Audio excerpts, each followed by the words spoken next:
Mokuden. Sashiki no jutsu, cutting sprigs, Fugaku said as several sharp wooden spikes grew from the trees. Fugaku picked up a couple and, with strength and precision, he hurled them all towards the incoming enemy. Now flexed her fiery blade once again. Kaden. Shio Senkai, whirling death, now said as she pointed her blade forward, towards the incoming projectiles. The blade's flames quickly grew in size. Now flexed her blade and released a vortex of fire that vaporized the wooden spikes.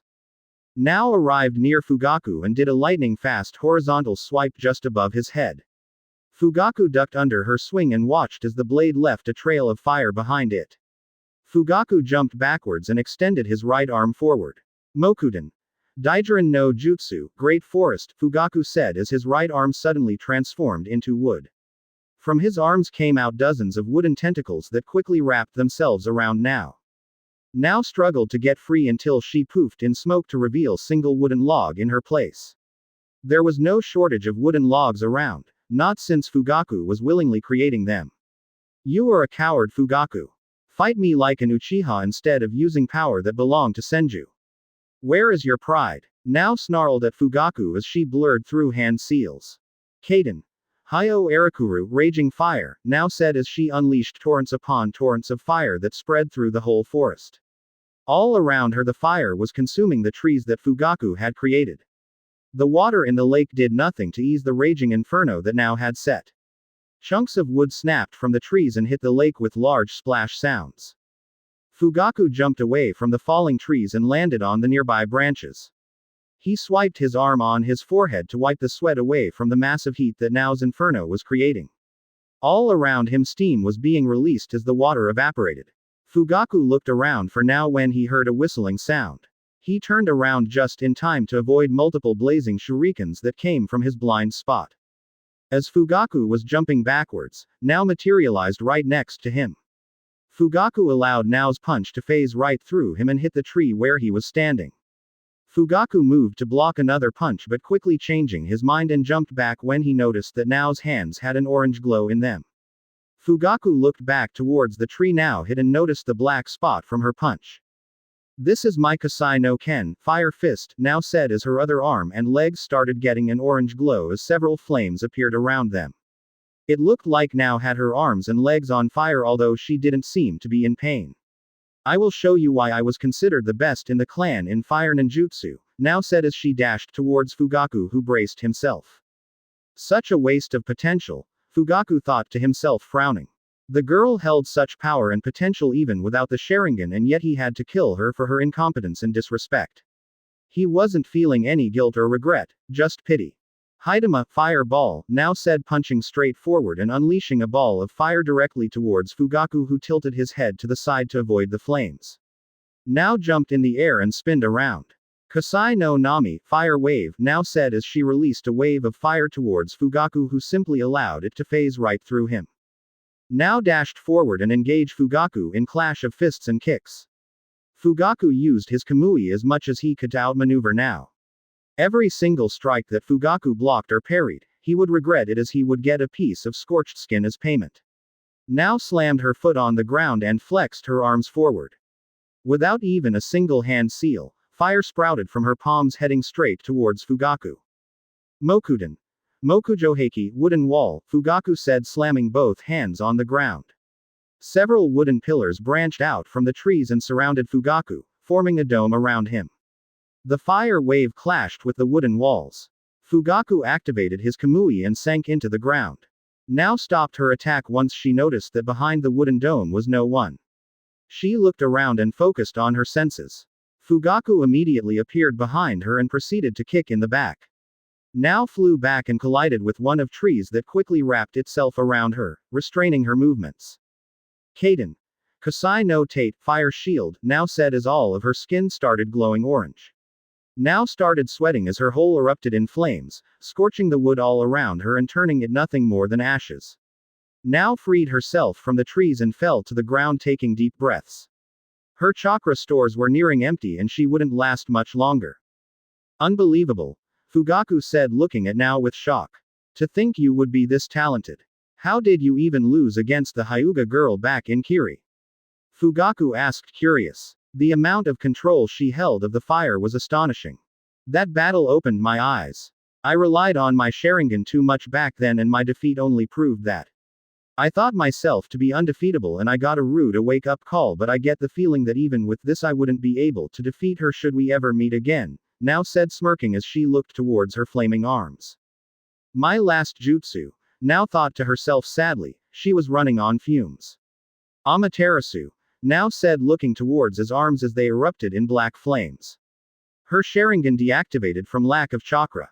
Fugaku's eyes widened in disbelief when he saw now ignite her own arms in the black flames of Amaterasu.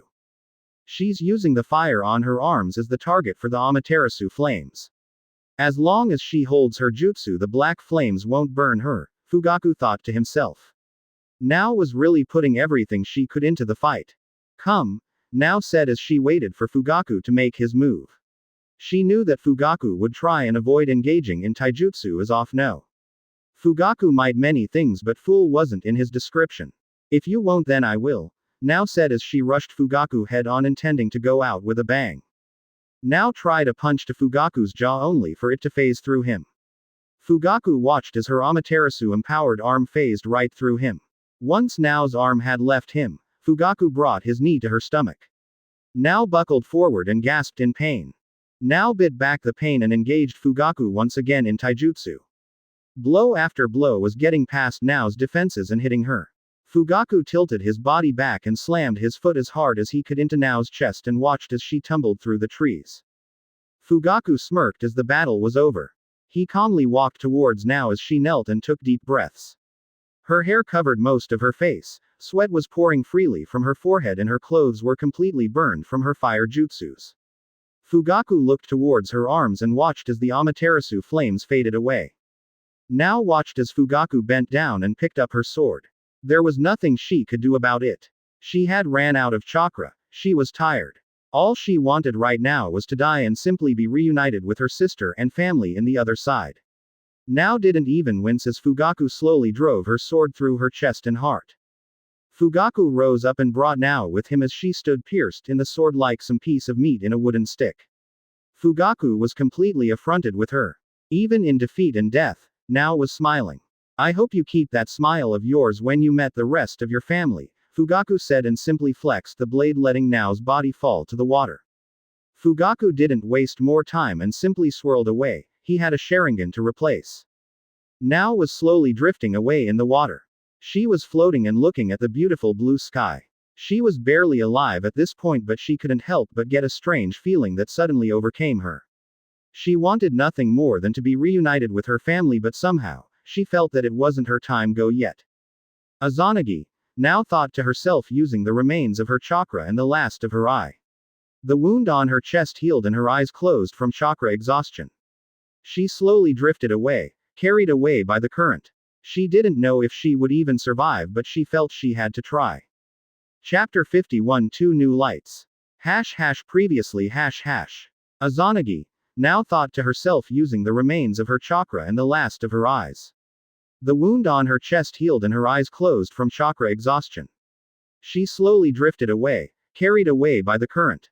She didn't know if she would even survive, but she felt she had to try. Moments earlier Itachi was hoping from tree branch. He was returning from Konoha due to his talk with Naruto a couple days ago. Itachi was invisible, concealed by the shadows of the night. With his body healed and back to perfect condition, he could use his full speed. Itachi placed a foot on a tree branch and launched himself forward at the top of his speed. He narrowed his eyes to block the air from drying up his eyes. He looked right only to spot a massive column of black smoke rising on the horizon. Since he had time, Itachi decided to investigate. It was night, and a fire in the middle of the night would definitely stick out, especially one of this magnitude. Valley of the End What the hell happened here? Itachi mumbled to himself in disbelief. The valley was completely ruined. The two statues of both Senju Hashirama and Uchiha Madara were now nothing more than broken rock on the ground. But what caught Itachi's attention was the massive forest that stood blazing in the middle of the valley. Gigantic trees, big as the statues themselves, were burning with white-hot flames. Chunks of trees snapped, hitting the water with large splash sounds. Itachi's activated his Sharingan only to see chakra residue in the air. There was a battle here and it wasn't long ago. Itachi jumped down from the valley and into the water, keeping his distance from the fire raging on. Smack. Itachi kicked something accidentally and looked down. An orange mask with a swirl pattern revolving around the right eye socket. Toba's mask. Itachi stated to himself as he bent down and picked the mask, surveying his surroundings for the possibility of finding the masked man's identity. Itachi kept walking forward, analyzing the state of the valley. It had to have been a great battle for the valley to be left in such state. He looked down at the river and noticed a small trail of blood flowing downwards with the river. Anyone else would miss it as it was so small, but not the Sharingan. Itachi hopped into the water and began walking down the river, following the current and the blood's trail. Itachi walked a few miles until he arrived near a small clearing where the river's flow had decreased significantly. Itachi looked around until his eyes landed on a body lying down by the shore. Itachi walked towards the body. Just from the distance he could tell that this person would most likely be dead. The clothes were completely torn, he could see burn marks on her arms and legs, and bleeding cuts all over the remaining of the body. As Itachi was closing in, he took time to note her clothes. The body had an attire consisting of a dark blue top with black gloves, black boots, black shorts, but what really caught his eyes was the Uchiha clan symbol on her back. N.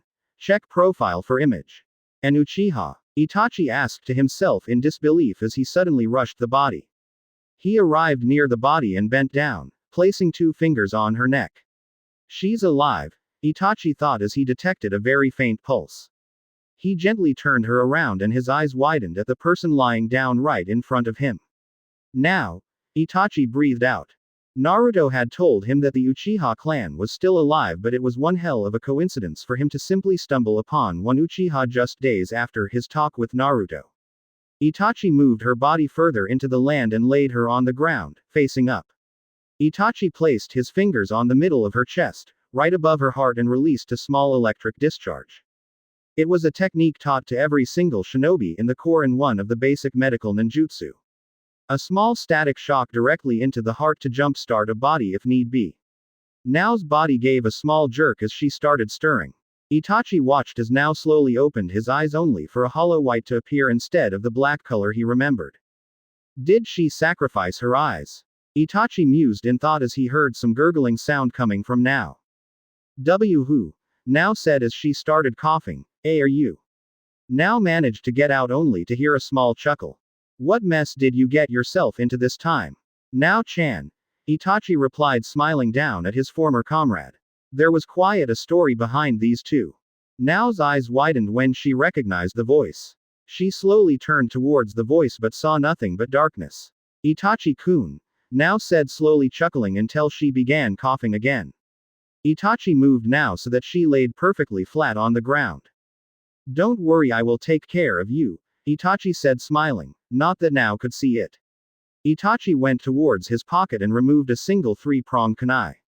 Without a moment hesitation, he stabbed it on the ground, disappearing in a yellow flash with Nao in tow. Moments earlier. Senju compound I finally did it. Naruto yelled in joy of success. Naruto quickly sealed everything and swirled towards the Senju compound. Hinata, Hashirama, Tobirama, Mito, Minato, Kushina and Gaara. All of you in the kitchen in 5 minutes, Naruto yelled as he also ran towards the kitchen to set up everything. One by one everyone walked towards the kitchen, although it weren't just the ones Naruto called as everyone was curious what the ruckus was all about. Dragons, Naruto said, getting the attention of his group. Front and center, Naruto said and watched as the members of the group stepped forward. I have a gift for all of you, Naruto said, grinning as he took out 8 scrolls and tossed one to each member of the group, keeping one for himself. What's this? Minato asked, curious about this gift. Unseal it and you shall see, Naruto replied, and Minato shrugged. Minato kneeled on the ground and unwrapped his scroll. Kai, release, Minato said as he slammed his hand on the scroll. Once the cloud of smoke had dissipated, on the ground laid a single egg. Although this wasn't some ordinary chicken egg. This egg's shell was completely white and it was slightly bigger than a football. At least the omelet will be enough for all of us, Jiraiya joked and everyone laughed until he saw the look of horror in Naruto. You gave us a big egg, Minato said disgruntled. He was hoping for something a bit more. Well, more for such a big fuss. While it is an egg, it's so much more than that, Naruto cryptically said and watched as Minato glared at him. Just channel chakra into the egg and think of yellow. It will take a considerable amount, so don't worry, Naruto explained, and Minato did just that. Minato placed his right hand on top of the egg and concentrated. Minato's hand started glowing blue and everyone watched with anticipation what would come from all of this. 5 minutes later and Minato was already starting to sweat from all the chakra the damn thing was eating. Suddenly the egg stopped absorbing chakra and Minato retracted his hand, wiping the sweat from his forehead. Now what? Minato asked towards Naruto. He did as Naruto said but nothing was happening. Give it a few moments, Naruto said and Minato nodded, sitting down. How could such small thing almost empty him of his reserves? He had a lot of chakra, not much as Naruto but enough to put some cages to shame. As Minato raised his head from being tired of waiting, the egg started shaking, breaking everyone from their boredom. Everyone watched as the egg started shaking even more and clawing sounds could be heard coming from inside the egg. A strange yellow pattern started forming around the egg's shell, making everyone focus all their attention of said egg. Here he comes, Naruto said, and everyone's breathing hitched as a piece of the egg's shell flew away and what seemed to be an yellow claw stepped out. The egg shook once more and suddenly exploded, sending pieces of his shell flying everywhere. Everyone covered their face so they didn't get hit with the shrapnel. Once they uncovered their faces, everyone's jaw dropped at the creature standing in the middle of the kitchen.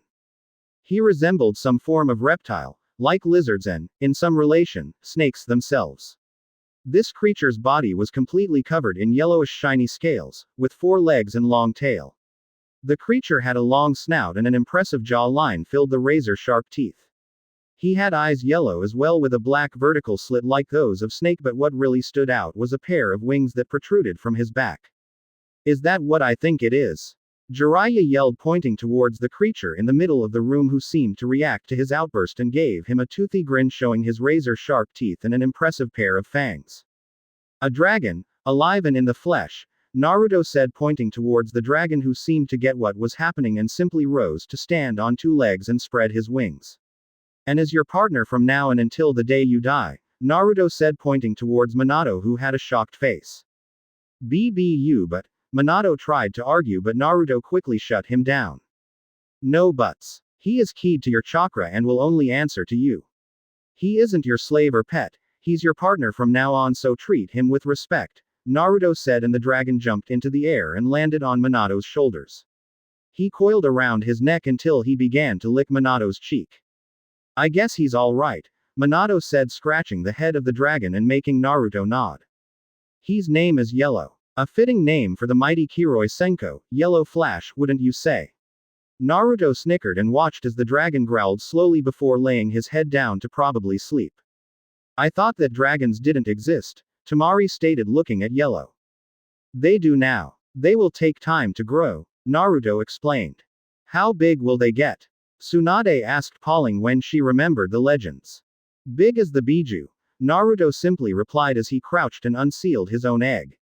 Everyone paled at the thought of having 8 dragons, the size of mountains, just simply strolling around Konoha. They were broken from their thoughts when they heard an egg crack, and they turned around to see Hinata scratching the chin of a purple dragon. Growl. Tsunade turned her head again, this time towards Naruto, who was also petting a big silver dragon. Tsunade and the rest of the Senju compound, with the exception of the 8 dragons of the leaf, paled when they had cracks all over the place. Not even 5 minutes later there were 8 dragons on the kitchen running all over the place, like some kids on a sugar rush. Oh man, I want one too, Kankuro said as he kneeled in front of Naruto. No can do. Limited edition only, Naruto chuckled. Please see. Kankuro whined. Please see. Silver mocked from the ceiling. Everyone looked up to see Silver with his claws dug onto the ceiling. Oh, mine can already talk, Naruto said with sparkles on his eyes. And it looks like he got your traits, personality-wise, Hinata said as she watched the Silver mock poor Kankuro. Things you should know about your partners. They have chakra just like you and they bear the same affinities you have, so they can work properly with you in combat, Naruto explained and everyone nodded. Another thing. Should any of them die, you will live on, but if you die, so will your dragons, Naruto said in a serious voice. The dragon were their partners and were bounded to them by life. Where the hell are they going to live? Tsunade yelled, making everyone stare at her.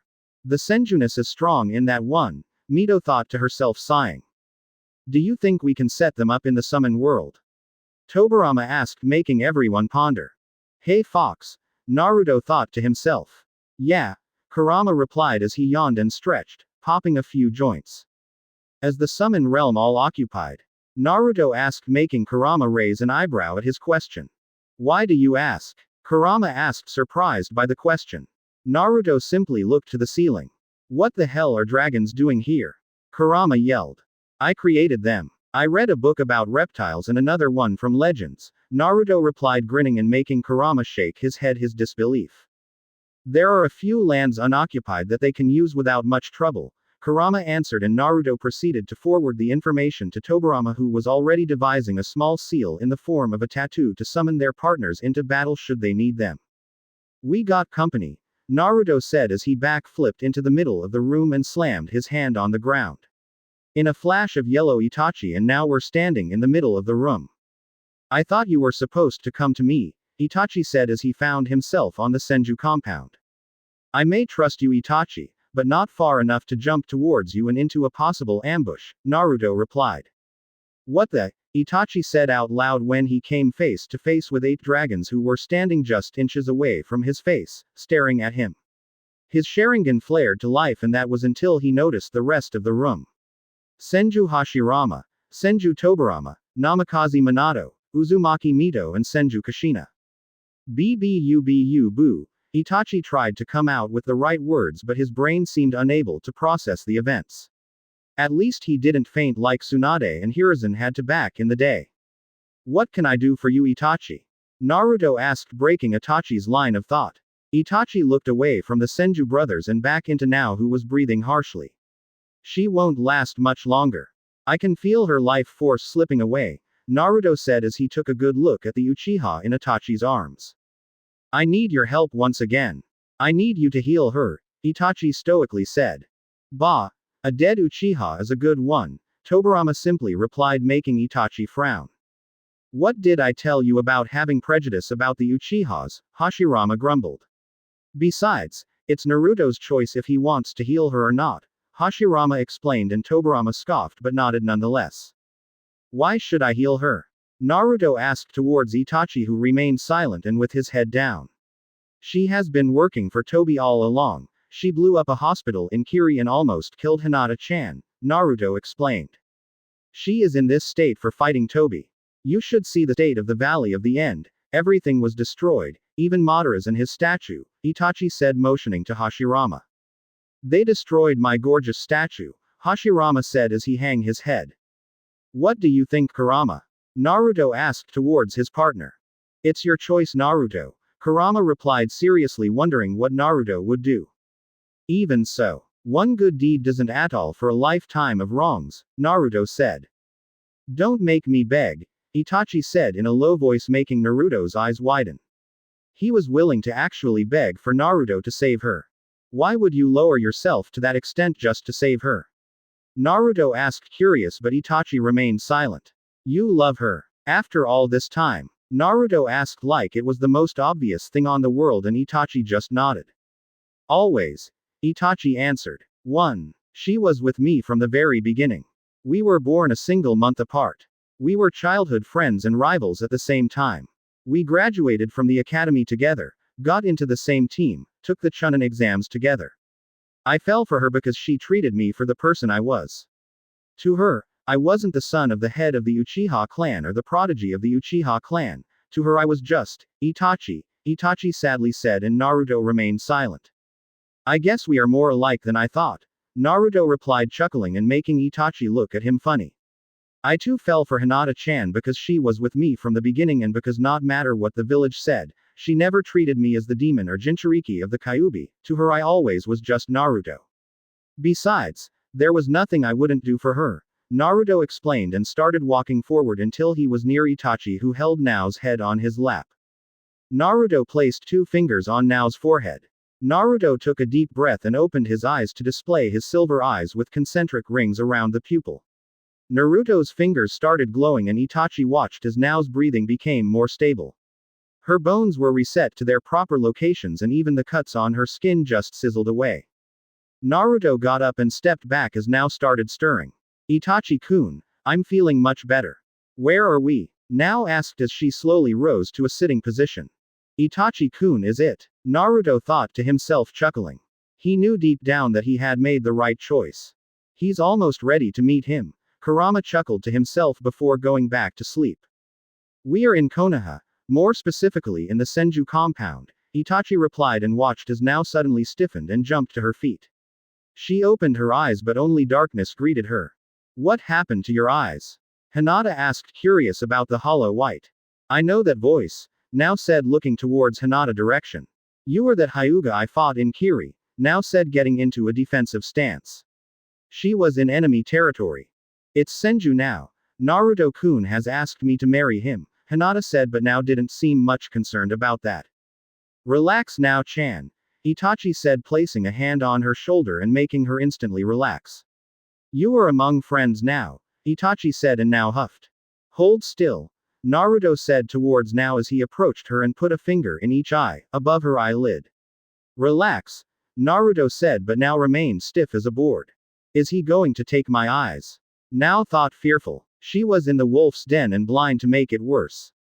Naraka path, Naruto said and Nao was shocked when she heard Naruto say the exactly same words that Nagato had used to heal her eye when she fought Hinata back in Kiri. Open your eyes, Naruto said and Nao slowly complied.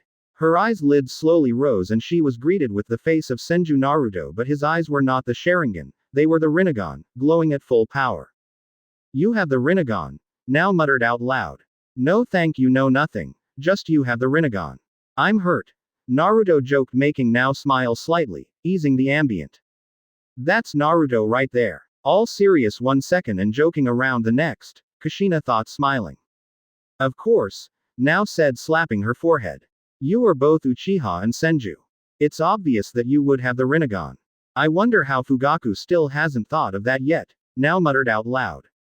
So it's true, Itachi sadly replied and making Nao turn around. Everyone is still alive, Itachi asked and Nao nodded. Who is Tobi? Naruto asked turning Nao around to look at him.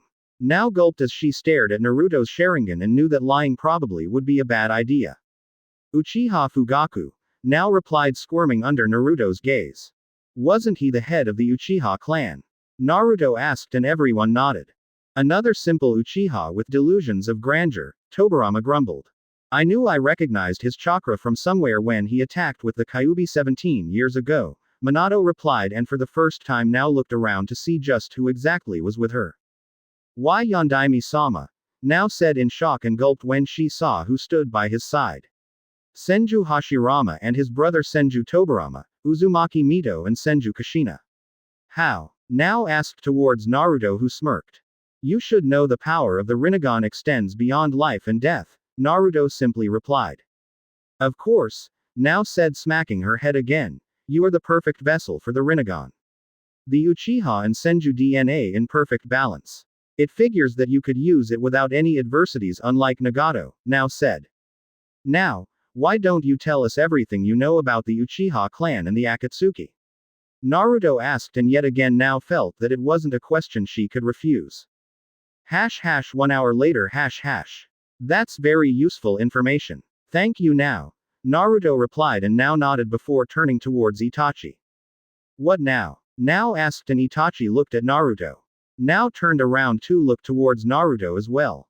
Smack. Itachi gave Nao a chop to the neck making her fall forward. Itachi caught her before she fell and slowly lowered her to the ground. The hell Itachi? Naruto asked as he watched him knock Nao unconscious. I'm going after my brother. Can you make me a promise? Itachi asked looking at Naruto and making sure he understood the seriousness in his voice. If I don't make it back, Itachi trailed off as Naruto understood what he meant. We will take care of her like family. You have my word Itachi, Naruto replied and Itachi nodded before shining away, heading towards the Uchiha hideout where he would meet with Sasuke and decided his fate. So he was Itachi. Tobirama said, scratching his chin. I guess he wasn't so bad for an Uchiha, Tobirama replied, making everyone's sweat drop. Was Uchiha's all that he thought about? Arrow Sennin, you know what to do. Naruto asked and Jiraiya nodded. I will contact my spies, Jiraiya replied, and everyone went back towards their dragons. Few days later, Uchiha hideout If you wish to kill me, resent me, hate me and survive in obscurity, Sasuke remembered as he approached the Uchiha hideout where Zetsu had told him Itachi was. Run, keep running and cling to life. Then one day, come before me with the same eyes I possess, Sasuke thought as his Mangekyo flared and he continued his path. So you have come, Itachi said with his eyes closed. Itachi was sitting in some kind of throne and was looking straight towards Sasuke, who stood in his front. Sasuke was wearing the traditional Uchiha clan outfit, dark blue vest with black pants. He had a blue belt in which he had a straight single-edged sword strapped into. On the back of his vest he bore the Uchiha fan. That Sharingan, Itachi said as he started to open his eyes. How much can you see? Itachi asked as his eyes fully opened to reveal blood-red eyes with 3 black tomos. How much I can see, you ask? Sasuke rhetorically asked as he stopped walking, facing Itachi. With these eyes I see your death, Itachi, Sasuke replied, looking Itachi dead in the eyes. My death, huh? Itachi asked out loud. You are still arrogant, Sasuke. You shouldn't underestimate your opponent, Itachi advised as he leaned back, closing his eyes. Then make it happen, Itachi said as he disappeared and, in a blur, he was beside Sasuke with a kunai drawn. Sasuke followed his movement with his Sharingan and quickly turned. Sasuke placed a hand on his sword handle and brought his blade to parry Itachi's kunai. Both weapons clashed with a clang sound as both fighters struggled for victory. Sasuke broke the struggle and jumped back, going through hand seals. Kaden. Gukaku no Jutsu, great fireball technique, Sasuke said as he unleashed a massive fireball lighting up the room. Itachi bent slightly as he pulled several shuriken from his sleeves and hurled them towards Sasuke, through the fireball. Itachi jumped to the side to avoid it. Sasuke was forced to cancel his jutsu when several shuriken came towards him. The fireball had obscured the vision of them. Sasuke's Sharingan glowed as he tracked every single shuriken and started blocking them with his sword. Not a single movement was wasted, it was like he was dancing. When Sasuke had finished dodging every single shuriken, Itachi was suddenly upon his face and kicked him in the stomach, sending Sasuke flying into the wall. Sasuke crashed into the wall and stumbled to the ground as he began coughing. Sasuke rose his head to look for Itachi, only for him be punched and pinned into the wall by the same person he was looking for. This is the end, Itachi said as he brought his fingers towards Sasuke's eyes. Your light is mine, Itachi said as ripped out one of Sasuke's eyes, making him yell in pain and clutch to his now empty eye socket. The curse seal on Sasuke's shoulder began activating, his body gained a brownish color and some kind of wings sprouted from his back. Suddenly the whole world started cracking, like some mirror that had just been broken. All the damage to the room simply disappeared as both Sasuke and Itachi were standing in the same position as before it all began. It useless, Itachi, Sasuke said, laughing. I am not a little kid anymore. My eyes can easily see through your genjutsu, Sasuke stated as his Sharingan glowed. You really are confident, Itachi said, getting up from his throne. But for now, I will take your word for it, Itachi said until he looked towards Sasuke's Sharingan. Foolish little brother. I told to come to me only when you had gained eyes like mine, Itachi replied, walking down the stairs until he stood but a few feet away from Sasuke. And I do, Sasuke said, chuckling darkly as his Sharingan started spinning.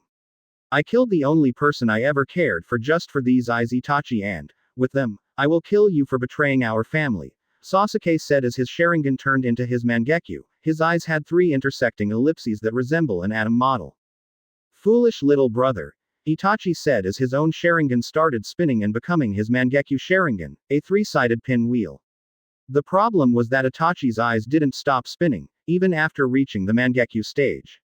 Itachi's Mangekyo kept spinning and Sasuke watched in horror as his brother's eyes started changing into an unknown pattern. With one large chakra pulse, Itachi's eyes stopped spinning and Sasuke was gawking at the new pattern. Itachi's Sharingan had 3 intersecting ellipses and above that, a 3-sided pinwheel. It was like a cross-match between Sasuke's and Itachi's own Mangekyo. A.N. Itachi's Eternal is Sasuke's from canon. How? Sasuke asked fearfully as he involuntarily took a step back. How can you have the Eternal Mangekyo Sharingan? Sasuke asked shakily. How you ask? Itachi rhetorically asked sighing. It was a gift, from Naruto, Itachi simply replied, making Sasuke's eyes widen in disbelief. You swapped eyes with him? Sasuke asked in shock. It doesn't matter what I did, Sasuke. I'm righting my wrongs as of now. Itachi as his Eternal started glowing. Kuku, do you mind if I join the party? Both Sasuke and Itachi were surprised by this new voice as neither of them felt another chakra signature nearby. Both of them turned to the location of the new voice only to find Orochimaru of all people, leaning by the door frame and hungrily looking at both Uchihas. Sharingan, Sasuke said as he and Itachi took notice of Orochimaru's eyes. They were blood red with 3 black tomos spinning around the pupil. How do you have the Sharingan? Sasuke asked, gritting his teeth, but was met with mocking laughter. Answer me, snake. Sasuke yelled, but Orochimaru only chuckled. Amaterasu, Sasuke said as Orochimaru exploded in black flames. Still with the hot temper I see, Sasuke heard and turned around to see another Orochimaru sitting in the throne. Sasuke looked back to the black flames only to find nothing but mud on the ground. What is it you came for, Orochimaru? Itachi stoically asked. He didn't care how Orochimaru got the Sharingan as long as he didn't interfere with his plans. Nothing much, Orochimaru said as he began walking towards both Uchihas, licking his lips in anticipation. I've come for my new light. Orochimaru chuckled until he took notice to Itachi's new eyes. Oh, you already have it, Orochimaru said, surprised by Itachi be wielding the Eternal. Enough! Sasuke roared, making Itachi and Orochimaru turn towards him. I will kill you both for disrespecting the Uchiha clan, Sasuke snarled as his began going through hand seals. Kaden. Goryuka no Jutsu, Great Dragon Fire Technique, Sasuke said, and he unleashed several dragon-shaped fireballs towards their enemies. Orochimaru's eyes started spinning as he copied the jutsu and easily countered Sasuke with an equally powerful jutsu. So this is the Sharingan, amazing, Orochimaru chuckled to himself when he felt the Sharingan automatically copy the jutsu. Orochimaru made a single tiger seal and looked straight towards Sasuke. Juinjutsu, Cursed Seal Techniques, activate, Orochimaru said, and Sasuke was immediately on the ground screaming in pain and clutching to his neck. Sasuke, Itachi said as he suddenly dashed towards Orochimaru, who smirked and waited for him. Orochimaru easily predicted Itachi's punch and tilted his head to the side, catching Itachi in an arm lock. A snake appeared behind Orochimaru and quickly bit on Itachi's neck. Itachi dispersed in a murder of crows. The crows started circling Orochimaru as they turned into shurikens, heading straight for Orochimaru from all directions. Orochimaru jumped high into the air, attaching himself to the ceiling. In a flash, Sasuke was upon Orochimaru with his hand sparkling. Chidori! Sasuke yelled as he thrust his hand forward. Sasuke's hand went right through Orochimaru's heart only for him to dispel into several snakes who fell to the ground. Tisk! Sasuke scoffed as he looked down to find Orochimaru's and Itachi's location. Amaterasu, Orochimaru said as black flames appeared in the ground in front of him. Fuden! Daitapa, great breakthrough, Orochimaru said, pumping his lungs with chakra and releasing a gust of wind that carried the black flames across the room. Orochimaru launched his jutsu and waited for the results. However, he didn't need to wait much as 2 colors rose in the background. Both Sasuke and Itachi were using their own Susanoo to block the black flames. Sasuke's Susanoo is deep purple and wielded a bow and arrow. Itachi's Susanoo was strong orange, wielding a shield and a saber. He has the Mangekyo as well, both Sasuke and Itachi thought. Yusaka no Magatama, Yusaka beads, Itachi said as another pair of arms sprouted from his Susanoo and began preparing ethereal orange beads to throw. Sasuke's Susanoo formed an arrow. Both attacks were launched at incredible speed towards Orochimaru, who jumped into the ceiling, breaking the stone and escaping the room. The room exploded as the attacks collided with the walls. Both Susanos dropped as Itachi and Sasuke jumped outside of the room, following Orochimaru. As Itachi and Sasuke appeared on the roof, Orochimaru flexed his arms forwards as snakes came from his sleeves and easily entangled both brothers. Itachi dispelled into a murder of crows and Sasuke summoned his Susanoo to break free.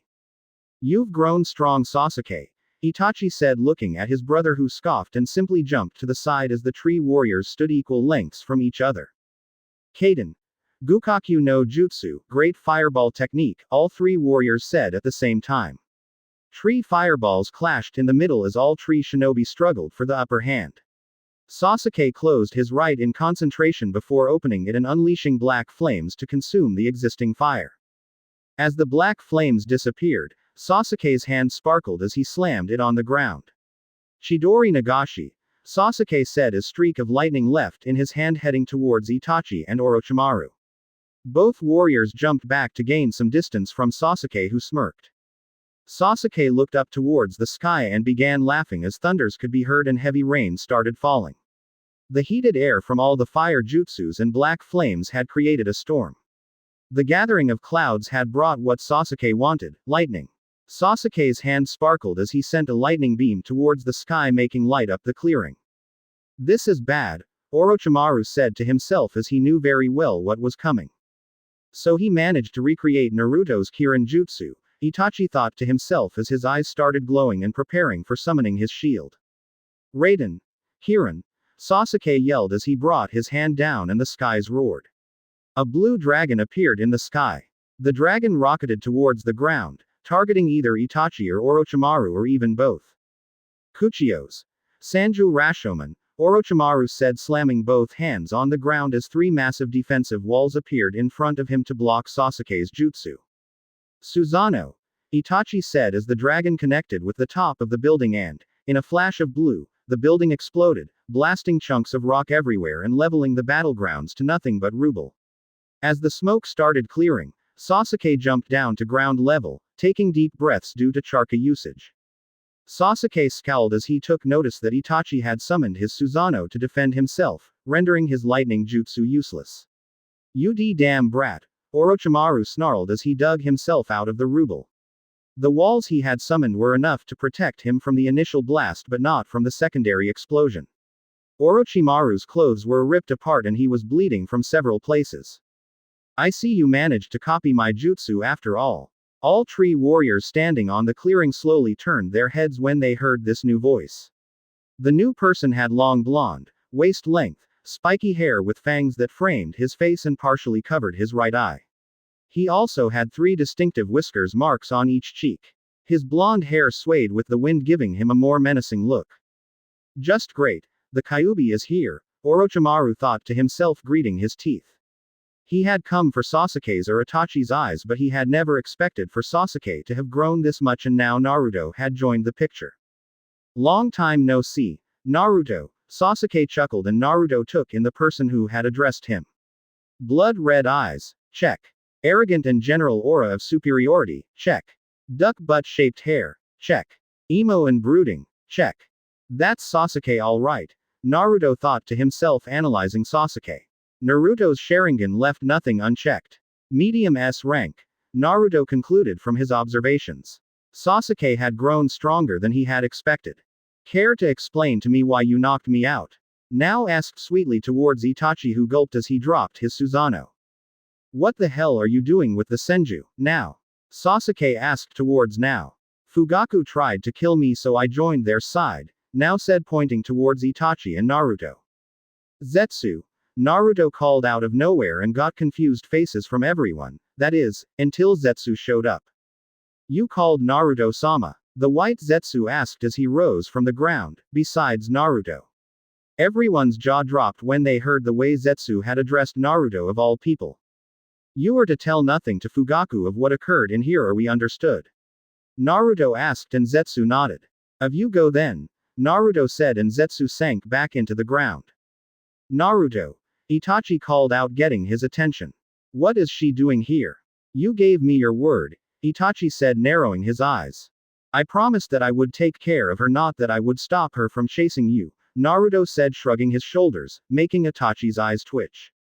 "Both of you leave. This is my problem to solve," Itachi replied as his Susanoo flared to life once again, making Sasuke and Orochimaru prepare themselves. It's my problem too. I made the wrong choice back then and I intend to fix it right now alongside you. Now Haftas walked and stood side by side with Itachi. Shall we do this like the old days? Now asked, smirking and making Itachi chuckle. Itachi is laughing. Sasuke thought in disbelief as he looked towards his older brother. Back in the day, a simple smile was the best he could get from him. Itachi dropped his Susanoo as his eyes reverted back to the standard Sharingan. Now grinned as she stood side by side with Itachi, just like the old days. Both Uchihas had their normal Sharingan blazing at full power and looking towards Sasuke and Orochimaru. Like the old days? Itachi asked, turning to Now, who grinned. Like the old days, Now replied, nodding her head as both Uchihas disappeared from view. I guess I'll stick around and watch, Naruto muttered to himself as he jumped to safety and simply observed the battle from afar. Orochimaru shed his skin to heal any damage he had suffered from Sasuke's Raiden Jutsu. He looked around as his Sharingan tracked both Itachi and Now, but, even then, they were nothing but blurs. He had yet to grow accustomed to his eyes. That was the reason as to why he could only use the Amaterasu flames as of now. Orochimaru's eyes shifted to his left as he looked towards Naruto, who was calmly sighting on the nearby walls, observing with battle with calculating eyes. Orochimaru heard Naruto say he would only watch, but shinobi aren't known for their honor. Orochimaru blinked as Now appeared right next him. Masai no Ken, fire punch, Now cocked her fist back and slammed it into Orochimaru's stomach. He buckled in pain just as Now kicked him away, sending him sailing through the air. Kaden. Ruka no Jutsu, fire dragon technique, Itachi said, unleashing a torrent of fire towards the flying Orochimaru, engulfing him in flames. Orochimaru tumbled into the ground, consumed by flames.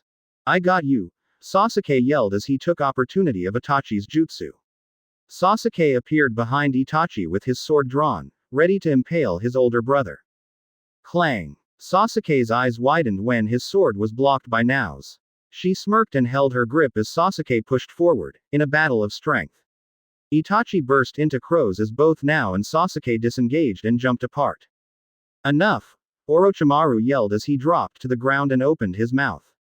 Mandara no Jin, formation of 10,000 snakes, Orochimaru said as countless snakes started emerging from his mouth. Thousands upon thousands of snakes that rose high into the sky. All of them opened their mouths to reveal a sword at the tip. Susanoo, Itachi and Nao both said as two towering ethereal samurais appeared. Their chakras spiked as sabers appeared in their arms and they began slicing the snakes into nothing. Amaterasu, both Uchihas said as a gigantic wave of black flames rained down on Orochimaru's attack. The Susanos disappeared as everyone looked for Orochimaru. The snakes had all been disintegrated. Chidori Iso, Chidori laser spear. Out of nowhere a lighting blade was shot from Sasuke's wrist, heading straight towards Nao. Itachi bumped Nao out of the way and got pierced right through his shoulder. Bastard! Nao snarled as she ran towards Sasuke. Itachi stumbled to the ground as he clutched to his bleeding shoulder.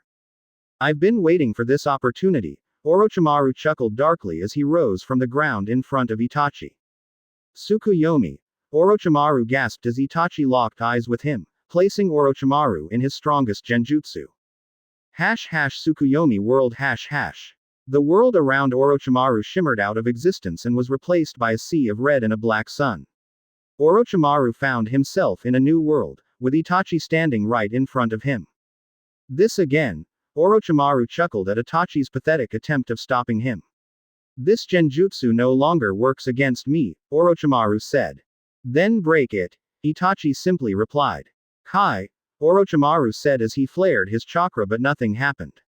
He flared his chakra once again, but the illusion didn't even waver. He took a step back when he noticed Itachi calmly walking towards him with his eternal spinning. Even if you now possess the Mangekyo Sharingan, you shouldn't underestimate the power of an eternal. If you think that all it does is preventing blindness, then you are mistaken, Itachi explained, still walking towards Orochimaru, who was suddenly strapped into a cross. The eternal Mangekyo has granted me one final power, Itachi said, smiling while Orochimaru just stared in horror as several blades rose from the ground, created from nothingness. With the eternal, my illusions can achieve their final level. With my new eyes, I can turn any injury I do to you into a very painful reality, Itachi said smiling, and Orochimaru's eyes widened. My strongest illusion, one that can trick the brain itself into thinking that the injuries are real and have them inflicted in the physical body, the highest level of illusion one can achieve, this Orochimaru, is my Shinko Tsukuyomi, true Tsukuyomi, Itachi said as he picked up a blade. 2. There is a downside unfortunately, Itachi said sighing, and Orochimaru seemed somewhat relived. I can't hold the illusion for long like I could with my original Tsukuyomi, so let's not wait any longer, Itachi said as he swung his blade. Back in the real world. Both Orochimaru and Itachi were frozen, looking into each other's eyes without even blinking. Suddenly, a deep gash appeared in Orochimaru's cheek, letting blood leak out freely. Just as things couldn't get any weirder, Orochimaru's right eye exploded in a cloud of blood and flesh. Interesting, Naruto thought as he watched several cuts and gashes appear on Orochimaru's body out of nowhere. Nao and Sasuke were engaged in a heated taijutsu brawl. Sasuke's Susanoo could only brace himself against the onslaught of Nao's fire taijutsu, who apparently could melt almost anything. My dance, Nao yelled as her arms burst in black flames. Kuroi Hano no Mai, dance of the black flame, Nao said as her Sharingan started glowing and she dashed forward, jumping to the side as a purple arrow flew by and crashed into the ground. Sasuke coughed as his chakra levels dropped and he was forced into a single ribcaged Susanoo. He had been fighting for hours and his chakra levels were running low, while Nao had arrived just moments ago and had plenty of chakra to go around. Sasuke was forced to kneel as Nao punched the Susanoo, leaving behind her black flames as they began to eat away his shield. Sasuke's Sharingan was glowing as he frantically searched for his opponent. Sasuke caught a blur and braced himself as Nao materialized herself in front of him and kicked him. Sasuke's Susanoo cracked as he sent flying and crashing into the ground, making a crater. Nao watched as Sasuke stumbled to get up, his Susanoo dropping and blood leaking from his mouth and other wounds on his body. Arghhhhhhh. Nao shifted her attention away from Sasuke and towards the origin of the scream. She looked towards Itachi as he took deep breaths to regain his breathing. Standing in front of Itachi was Orochimaru with one eye destroyed and several deep gashes all over his body. Orochimaru's right arm laid unmoving on the ground as he clutched to stop the bleeding. Nao smiled at Orochimaru's state as she approached Itachi and holstered him up by the arm. If you think this is the end of me, you are wrong, Orochimaru snarled as he vanished in the wind. Nao and Itachi turned towards Sasuke, who still remained on the ground. What now, Sasuke? Itachi asked as Sasuke lifted his head towards his adversaries to display black eyes. The Sharingan had been disabled due to lack of chakra. Arghhhhhhh. Sasuke screamed in pain as Orochimaru appeared behind his back with a sword on his mouth. Orochimaru pierced through Sasuke's chest, right through his heart. I'm not leaving here empty-handed, Orochimaru screamed as he slithered around Sasuke and brought his hand to his eyes. Rasengan. In a flash, Naruto was beside Orochimaru, slamming his orb of silver chakra into his chest. Orochimaru was blasted away from Sasuke before he could steal his eyes. He crashed into the walls and simply slid to the ground, unmoving. Enter Naruto Shippuden OST 2 Track 23 Senya. Sasuke, Itachi said as he hurriedly approached his younger brother, who now laid on the ground, bleeding from his wound. Itachi kneeled beside his brother, placing his hand on top of Sasuke's chest to stem the blood flow. Itachi looked at Sasuke, who was coughing and taking quick and deep breaths. Why? Why did it have to end like this? Itachi sadly asked. I don't know. Sasuke coughed a mouthful of blood before continuing. I just wanted my family back. Cough, I hated you most of my life for killing our family. Then I learned that they were alive, you betrayed them and I vowed to kill you, Sasuke said, looking away. I just wanted my family back. I wanted it to be like it was before the whole thing happened. Cough, with the fangirls yelling at how awesome I was, with Sakura punching the blonde idiot, Sasuke said, smiling and making Naruto chuckle. And with you as my big brother, Sasuke said with a lone tear streaming down his face. Foolish little brother, Itachi said, bringing his forehead to Sasuke's. I will always be your big brother as you will always be my little one, Itachi said, and Sasuke smiled. I'll see you around, Ni-san, Sasuke said as he let out his last breath and closed his eyes forever. In the end, he was just a lost kid, Kurama said as Naruto watched the end of one Uchiha Sasuke, a friend and an enemy. What now? Now asked as she turned away from Sasuke and towards Itachi who seemed to be looking towards the horizon. You know you can't return to the Akatsuki with Tobi being Fugaku, now said. Let's go home Itachi, Naruto said approaching the man and placing his hand on his shoulder, healing his wound. Your real home, Naruto said and watched as Itachi sighed but nodded. Kaden, fire style, Naruto said as he kneeled down beside Sasuke and placed a hand on his chest. Sasuke's body started glowing orange until he burst into flames and in just a few seconds, he was nothing more than dust. He's gone, now yelled as she ran back to Naruto and Itachi. She was after Orochimaru but there was nothing left of where he crashed.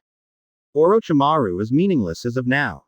He will just crawl back to his lab and try to repair his body, Naruto said explained and motioned now to come towards him. Let's go home, Naruto said as he touched both Uchihas. May you find happiness in the afterlife, knowing you didn't find it here, Itachi thought, looking at the sky, as Naruto and both Uchihas disappeared in a flash of yellow, leaving behind the battlefield.